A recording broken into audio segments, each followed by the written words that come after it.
Nikola Tesla, the forgotten genius. We're in 1856, and in Paris a treaty is signed that ends the Crimean War.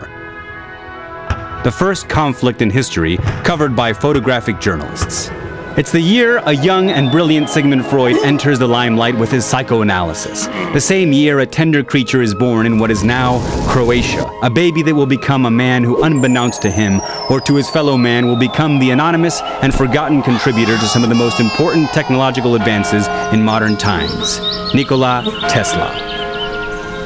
His father was a minister in the Serbian Orthodox Church, and his mother was an illiterate but inventive woman. They both worked incessantly so that their second youngest of 5 children would have a good education. As a student in the Polytechnic Institute of Gaz in Austria, the young Nikola Tesla became addicted to gambling and lost his tuition fees. Ashamed, he faked his own suicide by jumping into the Mur River.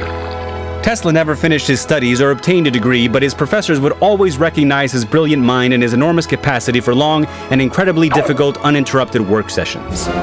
In the United States, Sir Thomas Alva Edison had invented the electric light bulb and had designed and built the first electrical power plant to produce and administer electricity to New York City residents. The electrical revolution had arrived. The electrical power plants based on Edison's patents multiplied and prospered around the world. In 1884, a young 28-year-old Tesla arrives in the United States and presents himself before Edison with a strong letter of recommendation. Dear Edison, I've known 2 great men in my life, and you are one of them. The other is this young man. An unfortunate truth that did not sit well with Thomas Edison's abounding ego. Of course, it didn't help that the first thing Tesla did was to classify Edison's electrical power plants as rubbish, and that he, Tesla, had a better, more economic, and more efficient design based on alternating currents instead of direct currents.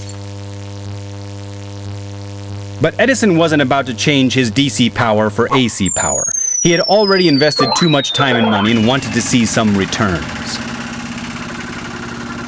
In any case, Edison, who wasn't stupid, hired Tesla and in a few years was able to exploit his genius and steal all the patents the young Serbian prodigy developed. Until a prominent venture capitalist named Westinghouse gets interested in Tesla and his AC power plants and hires him away, thus starting what would be known as the War of the Currents. Edison's DC current needed huge installations and massive cables in order to distribute electricity.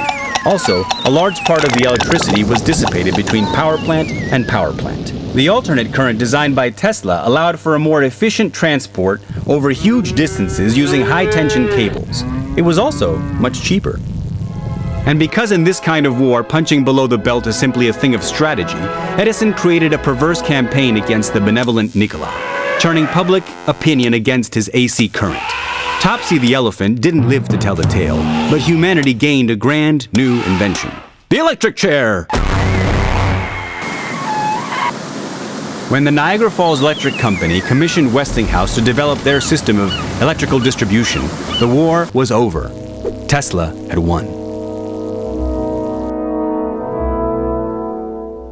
Tesla went bankrupt a few times throughout his life while he was developing his greatest invention, a system to generate and send energy over enormous distances with no cables. The multimillionaire J.P. Morgan became interested in the project and financed the research, but Tesla wanted to generate and distribute free electricity for everyone. What an idea!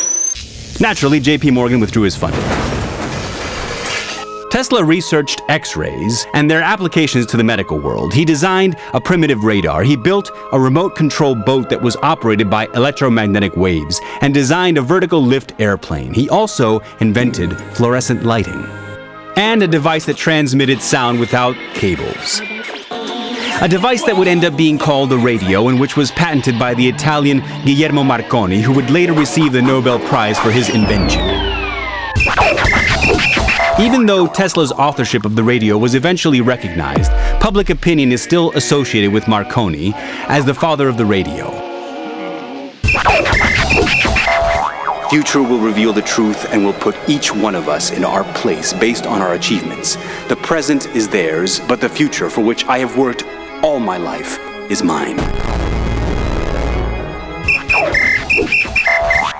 Completely alone and in abject poverty, Tesla ended his days in a small apartment in New York City, forgotten by all. A man of strange habits, he hated to shake anyone's hand and remained celibate all his life. See you, sexy. He died on the 7th of January, 1943. He was 87 years old. All of his research and paperwork was confiscated by the FBI. Tesla has a crater on the moon named after him. His pioneer investigation into wireless energy transmission is a field that to this day remains wide open.